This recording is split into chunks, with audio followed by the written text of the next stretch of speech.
நீங்கள் பார்த்துக் கொண்டிருப்பது நியூஸ் 21 செய்திகள். தமிழ்நாடு செய்திகளை உடனுக்குடன் தெரிந்து கொள்ள நியூஸ் 21 செய்திகளை பாருங்கள். உண்மை, உழைப்பு, உயர்வு. தமிழ்நாடு தௌஹீத் ஜமாஅத் தென்காசி மாவட்டம் அச்சம்புதூர் கிளையின் சார்பாக வியாழக்கிழமை மாலை உறுப்பினர்களின் ஆலோசனைக் கூட்டம் கிளைத் தலைவர் அகமது அலி தலைமையில் நடைபெற்றது.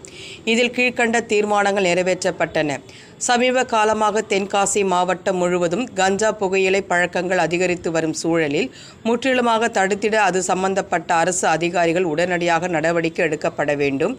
இளத்தூர் சனீஸ்வரன் கோவில் அருகில் மிக ஆபத்தான நிலையில் உள்ள தெப்பக்குளத்தின் சுற்றுச்சுவரை உடனடியாக கட்டி முடிக்க வேண்டும் எனவும், வட்டி, வரதட்சணை மற்றும் மூட நம்பிக்கைக்கு எதிராக சமூக சீர்திருத்த பணிகளை முன்பை விட மிக வீரியமாக செயல்படுவது எனவும் இதுபோன்ற தீர்மானங்கள் நிறைவேற்றப்பட்டன. நியூஸ் 21 செய்திகளுக்காக தென்காசி மாவட்ட செய்தியாளர் கோதர்ஷா.